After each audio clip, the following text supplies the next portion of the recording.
Alright, now we can talk about the next two installments of the Rocky franchise, which continue the trend started by the second movie, where Stallone is writing and directing them himself. And we've talked a lot about how the first and second movie are so great because they've got all that other stuff going on, all that other drama going on, and it's really all about the characters and where they're coming from and what they're going through and how they get through their problems and eventually to the other side. And all of this is building up to one climatic fight. And apparently, you'll notice that eventually the Rocky movies kind of stopped playing by that for a little bit. And apparently, from what I've read, Stallone actually admitted that after the second movie, he kind of ran out of ideas as far as writing, so they became very fight-centric for a little bit. And that's not necessarily a bad thing. The fights may not be as impactful or have as much behind them as the first two, and when we get into later stuff like the sixth movie and then the Creed movies. But yeah, so we'll just explore a little bit and see what exactly he came up with. It is apparent pretty quickly when you start Rocky 3, and it's after you realize just how much the drama has, really builds up the stakes of the other movies. Just immediately, Rocky 3 begins with a montage of all of his fights. I think it's like 10 fights or something he says that he has since he got the title from Apollo. And so we go from there, and obviously we eventually introduce Eye of the Tiger to the soundtrack, which is kind of gonna fly now. It keeps coming back every now and then, at least a few bars of it. But Eye of the Tiger kind of takes over as the theme, and also, much like that predecessor, scored an Oscar nomination for it, so it's got that going for it. And immediately after this montage, where we really build up that Rocky's in a really good place right now, like his challengers are going down really easily, they're living in a really big, massive house now, everybody's seems to be as close as they've ever been as far as the family's concerned. But then throughout this montage, we keep getting shots of my favorite person in the world in these movies, Paulie, seems to be getting deeper into some sort of drinking problem that the movie never really delves into, ever. But briefly here at the very beginning, he kind of has another drunken rampage where he gets really, like, the final tipping point is the Rocky pinball machine. And he's like, alright, this is the last straw. I am tired of it all being about, Rocky all the time, and so I'm just going to get really destructive. And then try to get into a fight with Rocky himself. And it's once again, Paulie's one of those characters that's intentionally, you're going back and forth between fuck Paulie and, oh, never mind, we kind of love him, let's keep him around. Something that eventually kind of comes to its full circle in the fourth movie, but we'll get there. So we have this humorous scene where he tries to fight him, and then ultimately backs down and asks him for a job instead. So that's, like, as far as that being the start of our character work, it's what we've got. Like we were saying, Stallone was saying that he ran out of ideas, but let's see where we get as far as there being a new fighter. Well, while we introduce Clubber Lang in these opening montages, it might be a bit confusing if you're going into the movie the first time, because there's not really a whole lot of introduction to Clubber Lang. He's just kind of suddenly he butts his way into the montage, which I suppose is actually quite symbolic of his character. And you might be thinking, like, who the fuck is this guy? And, like, why are we suddenly seeing his fights as well? Of course, this is eventually going to collide, and he's going to be the new big challenger and the big threat to his title. But before we really get a really good look of who Clubber Lang is and the kind of fighter that he is, we're going to have this charity event And I feel like this charity event is where you can really see the shift of the direction the Rocky movies went for a little bit, where they got a little more over the top, I guess you could say, when he goes up against an opponent named Thunderlips, of all things. Thunderlips, the ultimate male. This very amusing gimmick from this. I mean, I guess he's a wrestler. He's not a boxer, obviously. I'm guessing he's a wrestler, mainly because he's played by Hulk Hogan, who, in his line readings, it's very clear that Hogan in this movie does not quite have the stage presence that he does in a wrestling ring. So, as this fight goes on, like I said, this is kind of the shift in the whole franchise for the time being, where things are getting much more over the top and it's getting much more in the fight centric area. And they're just really throwing each other around.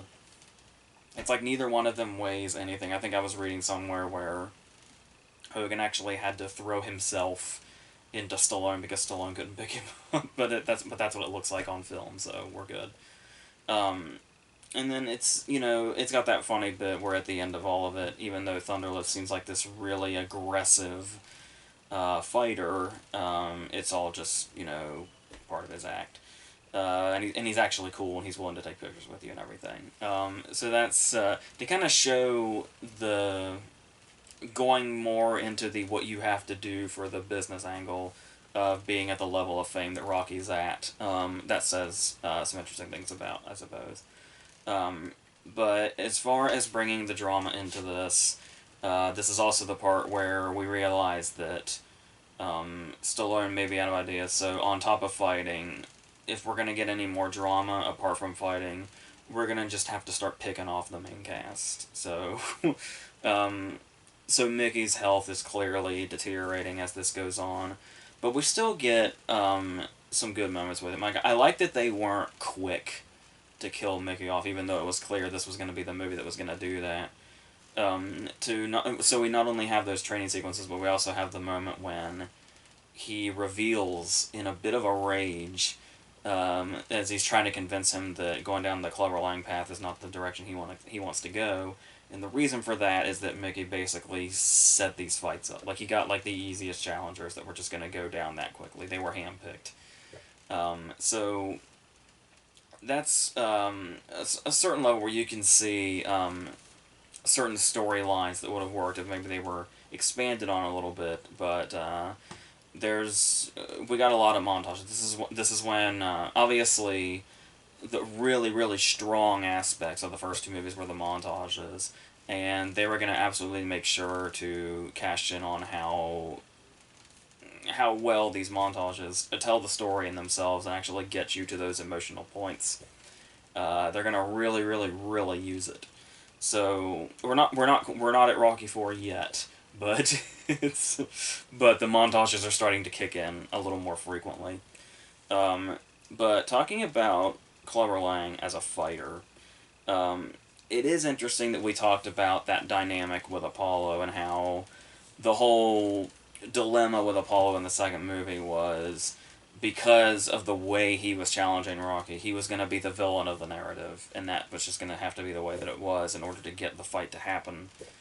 But there were other layers to Apollo. Like, we got where he was coming from, and it wasn't like we were begging Rocky to beat his ass. We wanted Rocky to win that fight, but we weren't, like, begging to see Apollo get his ass beat or anything. We just wanted Rocky to win. And Apollo wasn't, like, the villain of the movie or anything. He was just going through his own motivation, which is what villains do as well. But as far as us, I struggle to imagine an audience that would see Apollo as the villain of the second movie. With that being said, Clubber Lang is like a full-on bad guy. Like, he doesn't have any particular layers. He doesn't have any particular motivation apart from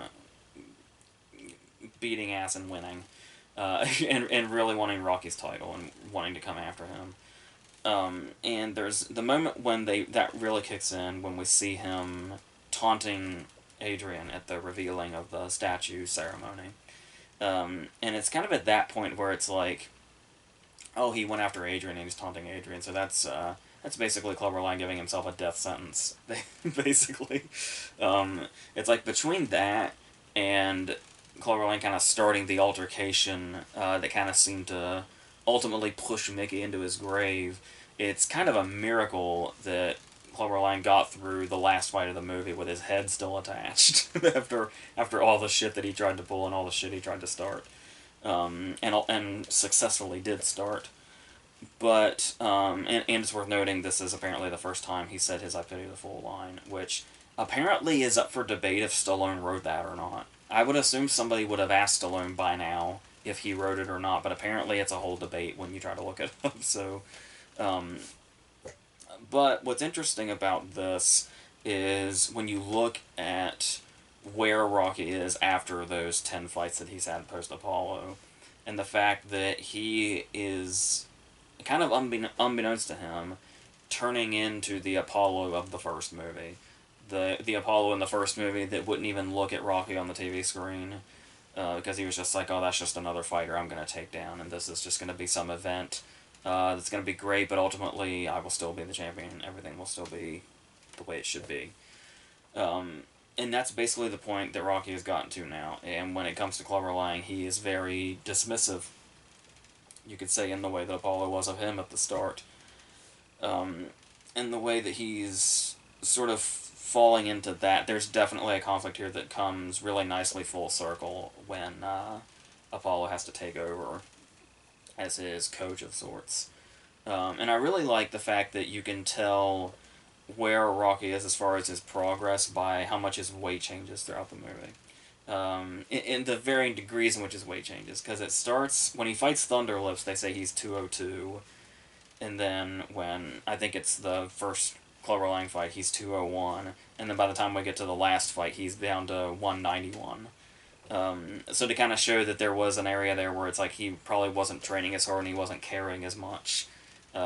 And then when it came back around and he had something to fight for again, following the death of Mickey, then it all kind of came back. And in a sense, the Rocky that we know and love came back as well. Once again, through the mentorship of Apollo, ironically enough. And, yeah, talking about the whole Mickey situation, where it does feel like, I feel like from the first movie, it was inevitable we would lose Mickey at some point if these movies kept going on. Because I can almost see like the whole thing going on, where Mickey's training him, and then Mickey has a health crisis, and then ultimately dies while Rocky's out fighting. Feels like it could have been something that happened in the first movie, but it took us 3 movies to get there, and it does hit because what's especially interesting about particularly Mickey's death scene and his journey there throughout the third movie is how much power it adds to the other 2 movies. Specifically the second one. I was talking before about the scenes in the wedding scene and then the chapel scene at the hospital with Mickey and them, where he's like one of the only ones on Rocky's side at the wedding, but he is there, and it's just really nice in general. And then the scene they have in the chapel, and then when he sits down beside him, and it kind of mirrors that whole scene. Those scenes in the second movie are intensely sadder when you know how close to death Mickey ultimately was, and how we kind of got there, and the way we see Rocky react to it, and then he has that moment where he basically has to confront his own statue because he feels like it's unearned, basically. Yeah, so there is, it may have been the whole running out of ideas thing, but there's something here as far as drama and as far as motivation goes. It may not be as strong as it is in 1 and 2, but there is something. I remember, apparently Carl Weathers said that this was his favorite one of the franchise because of how much it humanized Apollo, and I feel like that says a lot also. And we do, once again, that is where a lot of montages come in as well. When the movie gets, this is our transition into the 80s now, because the first movie was 76, the second one I think was 79, and this one was 82, I want to say. So now that we're transitioning into the 80s, we're getting that 80s aesthetic, especially when it comes to the montages. So we get stuff that has now long since been parodied, like when he and Apollo are running on the beach. And it's, movie 80s movies are going to do the 80s movie thing. But I mean, I still just laugh hysterically every time I see Apollo walk into the frame for the first time with that cut off shirt. It's just hilarious to me. And not to insult the movie, but yeah, but what they've done with Apollo's character here and the way he's kind of transitioning onto he and Rocky are now on the same side, and he's taking the position of the coach and the mentor and stuff like that. It's really cool to see the transition between the two of them from the first movie to the second, and then ultimately where they are now. Um, and it's one of this movie's strongest aspects, probably. It's that whole second half, where what's going on with Mickey kind of gets the command the first half, and then the Apollo stuff kind of gets the second half, and then ultimately there's the through line of he's just got to beat Clubber Lang, and then the whole thing where we finally get the big cliche that's in all of these movies that somehow it took Rocky 3 movies to get to, where he actually loses the first fight and ultimately loses his title and then has to get it back and has to have that moment of redemption where he gets the rematch. Because that was the whole arc. That was Apollo's arc. It wasn't even Rocky's arc when you look at the first and the second movie. It was just reversed of Apollo won and then ultimately lost. But and here we do have more drama with Adrian. She has a really good. The scene on the beach with her was really good, where Rocky finally breaks and gets to say that he's afraid. Like it's finally the first time he's admitting. And it's like of all the stuff we've seen him go through and all the obstacles we've seen him, jump over, it's that this is the moment. Like it builds up nicely just how crucial Clubber Lang is as an adversary. And so I think that gives us enough to go in, like enough drama to back up the final fight to get us really, really invested in it. And what's really interesting is I want to say this is the first time we see like a fight from beginning to end without like kind of speeding through it, which is really interesting. So it kind of has that whole, it almost has an epic feel when you compare it to the others, because obviously, I was already saying the last moments of the fight with Apollo in the first movie are some of the greatest moments in movie history, not just this franchise, but movies in general. But here, like I said, there's kind of that epic feel where we get to kind of see the whole fight play out, like practically in real time, which is really cool. And we even get that moment where it almost feels like a callback where Clubber Lang actually throws Rocky into the corner, and it kind of looks like that moment I was talking about in the second movie when he does that to Apollo and like practically knocks his mouthpiece out. And seeing little callbacks, intentional or not, like that, like I said, are really interesting in how much this movie puts Rocky in the positions that Apollo used to be in. It almost seems like kind of a recurring theme throughout this, and what's interesting enough is how much that'll come through in the next movie as well, the fourth one. Um, yeah, I would say that's pretty much what this one is. There is one thing I was holding off on saying, because I didn't want people to just hate me immediately right at the start of this. Um, I do have an opinion that I've kind of been just aching to get out. It's like it's one of those things where, like Rocky talking to Adrian on the beach, Yeah, I'm genuinely afraid to probably say this, honestly, but this is for dramatic effect. It doesn't fucking matter. About Eye of the Tiger kind of taking over and becoming the theme song. Um, I'm clearly in a minority, and this is something that it took me a while to realize, because I've heard Eye of the Tiger like a billion times throughout my life, and like like our friends and stuff like that would always play it or whatever, and it was always used in other movies for inspirational purposes or as a hype song or whatever. It's like considered like the ultimate hype song and stuff like that. Um, I gotta say, despite all that, and despite its Oscar nomination, um, Eye of the Tiger was never really all that to me. I don't get particularly hyped when I hear it. I never really have. And I think it is a massive downgrade from Gonna Fly Now. Uh, so, do with that information what you will. I would like to think I'm not alone.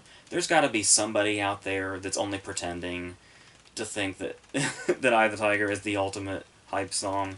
I don't know, and it's like, and I feel like that especially comes through when they actually do use a little bit of "Gonna Fly Now" in this movie towards the end, and it's like, yeah, that's the sweet spot. That is more like it. That's what gets me to that place. That apparently "Eye of the Tiger" does for everybody else, but yeah. So I just need to get. That's something I've been like. I've never lied and told people, oh, I love this song. Oh, this song gets me so hyped. I just kind of have been watching my whole life other people get hyped up to it, and it's like I don't get it with this song. I really don't. Gonna Fly Now is definitely the ultimate Rocky anthem, and the one that does take me to that place and gets me to that place. Like I was talking about, when you get like that, how like it feels like bars of it are a lot of what the score is in the first movie. And I said that moment when the score kicks in at the end of the Apollo fight in the first movie is there's nothing like that. I can barely breathe during that scene. And that song and that score has a lot to do with it. So yeah, Eye of the Tiger doesn't get me there in that way, unfortunately. But you know, maybe one or two people will come out of the woodwork and agree with me. But for the most part, I'm assuming I'm much in the minority on that. So with that out of the way, now we can go on to the fourth movie. The one where we gleefully get into the over-the-top and into the montages and into the really, really, really thin storytelling of this, which once again is okay as long as you've got, you know, all the other stuff here that's working its magic and doing the thing that a lot of people love the Rocky movies for, mainly. But before we go into, obviously it's worth noting, and I may have mentioned this briefly before in the other video, I don't remember, but the fact that there is a director's cut of this that is coming out on November 11th, I think, where the only thing I think we know so far is that Stallone has said that there will be more footage of Drago fighting Apollo, and the robot will be cut out entirely. I believe his exact words were, the robot is going to the junkyard forever. So, there is that. But we kind of know immediately where we are and how we're getting into that, like, sort of mid-80s, she's now directly mid-80s, this is 85, where the first movie has Rocky in big letters go across the screen, and that's the very first thing. Then the second movie does the same thing, with Rocky 2. Third movie did the same thing, but it didn't like take up the whole screen or anything and have the belt behind it, but still the same effect. The title doesn't go across the screen in this one.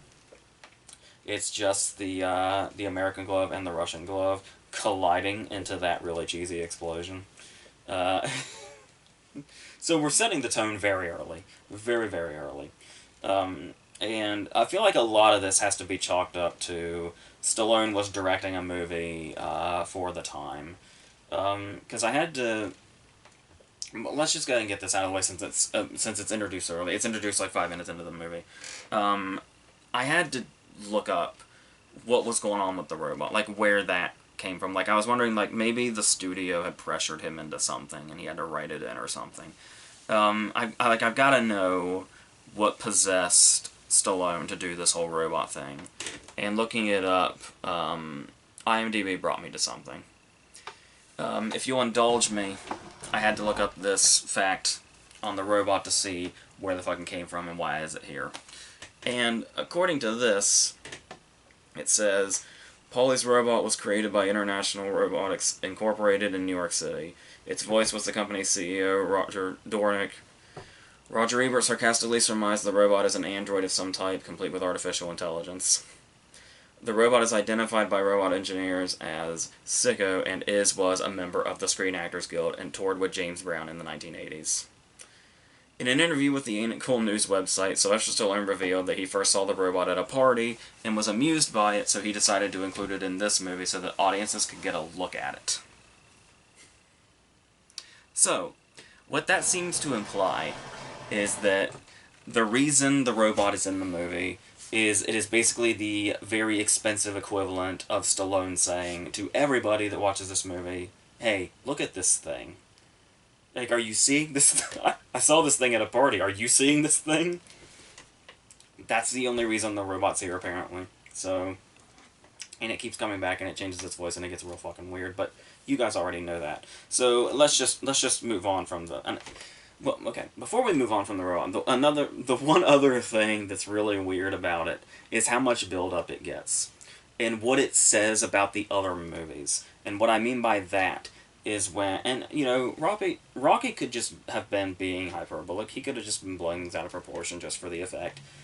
But the fact that when he's getting ready to introduce the robot, he is so excited that he says, "I'm sweating and I feel like I'm going into a big fight." So all that dramatic build up to get to the first fight in the first movie, and then the big fight in the second movie, and then everything, Mickey's death, all that stuff adding up to the Clubber Lang fight, is apparently equivalent to how Rocky feels introducing Paulie to this robot. So bring on that director's cut. Please. I don't want to be one of those people that just completely blows that out of proportion, but I mean, it's fucking weird. But let's keep going. So to get more on the serious page of this before the movie just gets completely crazy, or this our bringing Apollo back into the story, knowing this will be the last time. Not the last time for his family, of course, but the last time for Apollo himself. And I always thought there was something a little eerie about this scene. That's interesting because obviously we know the way Apollo is, and we know that if he sees a challenger, that he's going to obsess until it happens. Because we saw how it was like, the way he chose Rocky in the first one, even though he didn't seem to care about him that much, like the whole thing was basically his doing. But then we get to the second movie, and we really, really saw how obsessive Apollo could get when he really wanted a specific fight with a specific person. And we see that spark in him again when he sees Drago on his TV. And I don't know, it's just something that's always really sort of haunted me. And it's not even necessarily something done intentionally. Like, I don't even think Stallone would have been thinking much about this, I would think. But the idea of seeing Apollo, like, just chilling out in his pool with his dogs, and then he just happens to look at the TV, and of course he was gonna find out who Drago was anyway, because he was gonna at least fight Rocky regardless. But just that idea of knowing the direction this goes, and the fact that while Apollo was out there chilling in his pool with his dogs and just happened to look at the TV when Drago was there and being introduced, the first time he was just hanging out and then locked eyes with Drago on the TV was basically Apollo writing out his own death certificate. Like, because that was the chain of events. Like, that was the thing where it was like he just turned and saw the person that would ultimately kill him, and he desperately got himself into that place with that person that was ultimately that outcome. It's always just been kind of haunting to me for some reason, in a way I don't think the movie intended. And it might be super dark, but but yeah, you gotta make the movie as serious as it can get, because you do have the scene where Apollo's at Rocky's house and he's telling him all this, and that desperation we saw before is coming out again, that he has to fight this specific person. This has to be his, big comeback and his big rise to fame. And then even Apollo can get distracted by the robot. When Carl Weathers turns and he says, "What the hell is that?" I almost want to think that's not Apollo, that's Carl Weathers saying, "What the hell is that thing doing in this movie?" Because Carl Weathers apparently did almost quit the movie because he didn't get along with Dolph Lundgren, and because Lundgren was, I guess, too aggressive. But it's like, so that's the reason you almost quit the movie. You can tell us, Carl Weathers. You can tell us the real reason was that you had to do a scene with the robot. It's okay. The movie is the way it is, and whatever. But what's interesting about all this, though, is you might say the robot is kind of the peak of the whole thing of Stallone saying he ran out of ideas for the movies post the second movie. But what's interesting about that, and what's interesting about there being a director's cut that's coming, is apparently the movie was like an hour longer before they cut it down to the really quick hour and a half that it is. And I'm really curious what that is. Now, for all we know, that could have been another hour of montages, and honestly, that seems like the most likely option. But I am curious what else story-wise was in here, and how if there's anything else we could go into, because what's really interesting about the dynamic here is you would think we were talking about Clubber Lang being just a full-on villain with not many other layers. He was just a bad guy, plain and simple. Um, and that's really how they built up Drago for a while. How he's literally just a killing machine, and that's just what it is. But we do eventually get to this point to where he has another side, where it's basically like it's almost like he's trapped in this by the people around him. And we actually get those moments when we see, and while this may be a bit montage heavy, and I know that's what a lot of people praise about this movie, it's a bit montage heavy, particularly when we get the recap montage after Apollo's death, where we kind of basically get a recap of the whole franchise up to this point. Um, but the whole idea of when we see Drago training versus when we see Rocky training, it feels very much like we're seeing Rocky do his thing, and he's doing it for a while, like he's growing out the beard and everything. When we see Drago training, it looks like he's being tortured. It looks like he's in a torture chamber of some kind.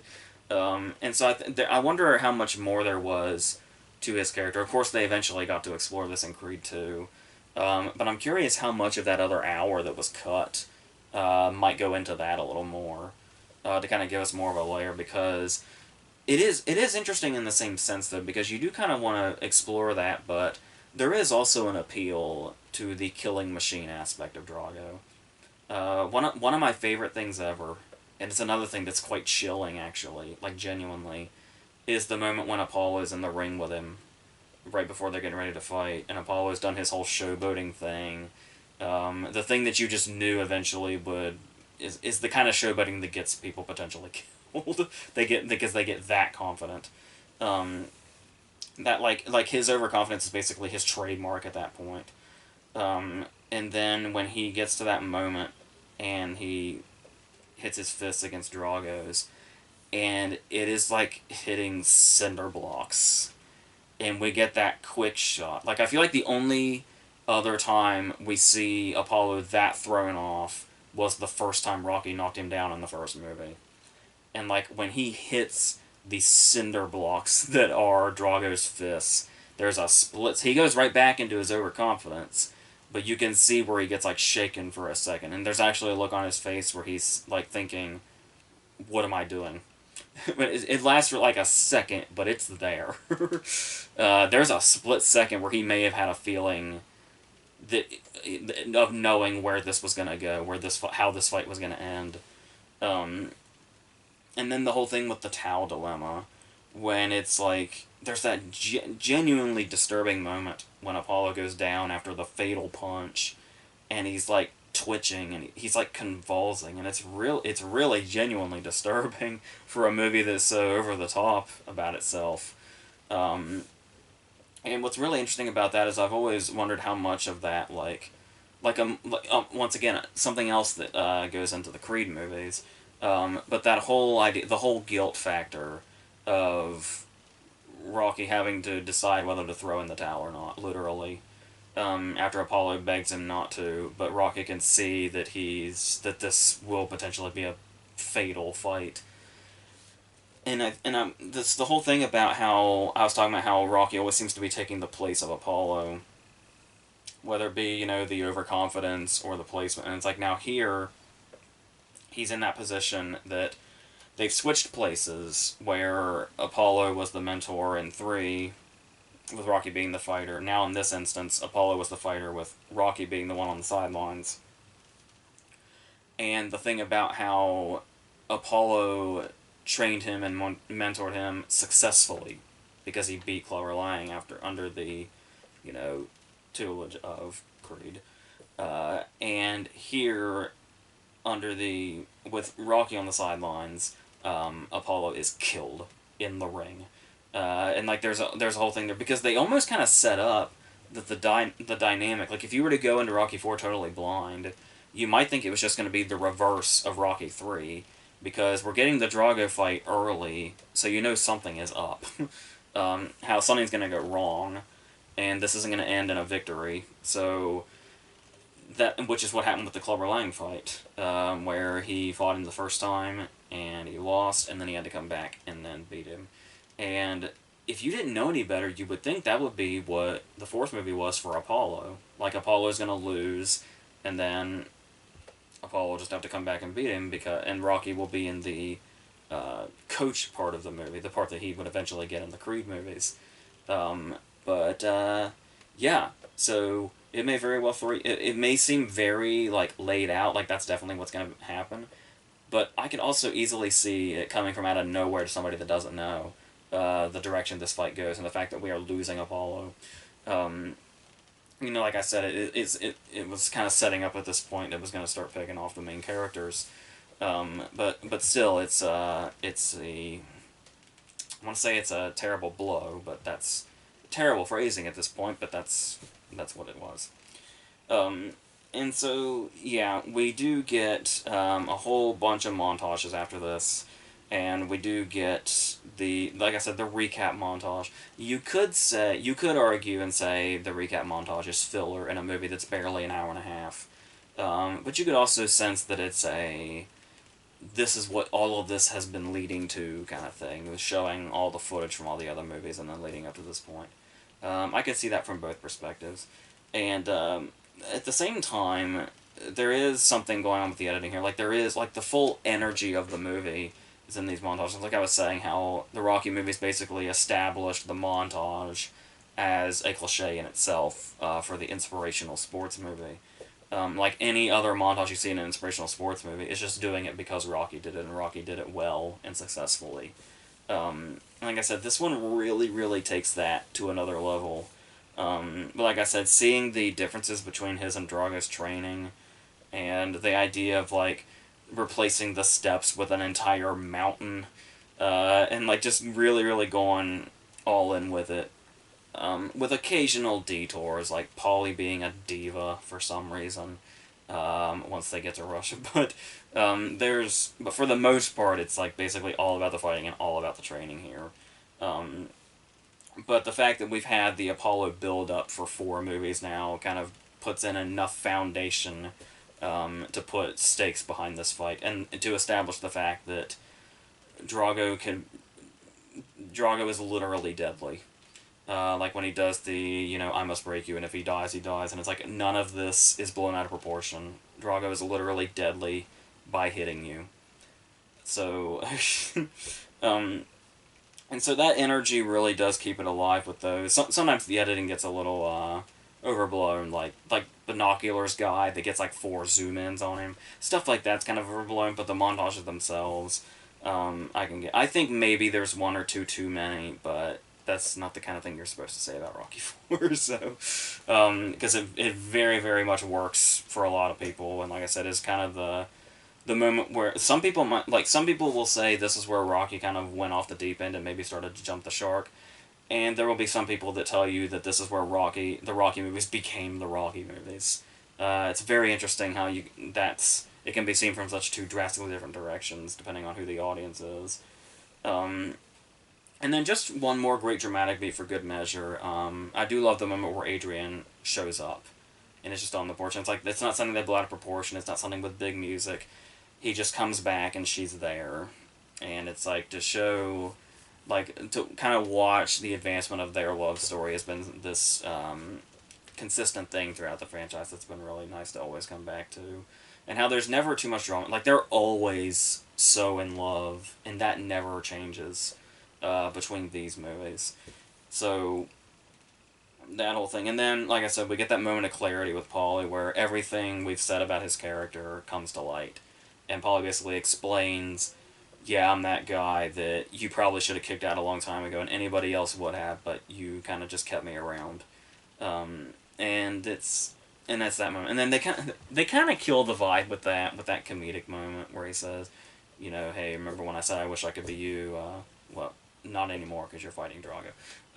But it's a funny moment, but I feel like they could have kept the moment of the nice moment we had with Paulie as he was coming out. But yeah.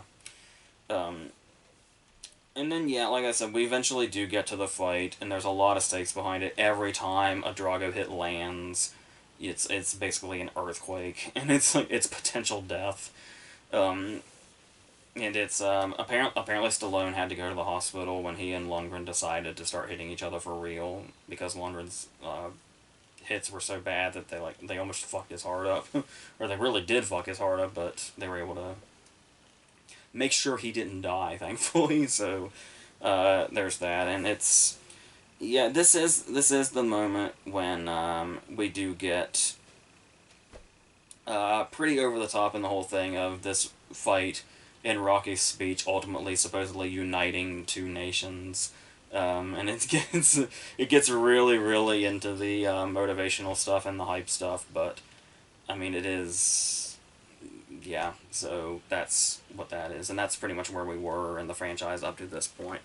So I think and I do appreciate that, and I do think that it's interesting how much gravity the existence of Creed 2 ended up bringing to this one, but I think we're going to go more into that because my brother talked about doing a video about Rocky 4 and Creed 2 together and how they connect, so I'll probably pick up more with this on that whenever we do that, and which will probably be post-director's cut, so we'll kind of get to go into the differences that ultimately happened with that as well whenever that happens.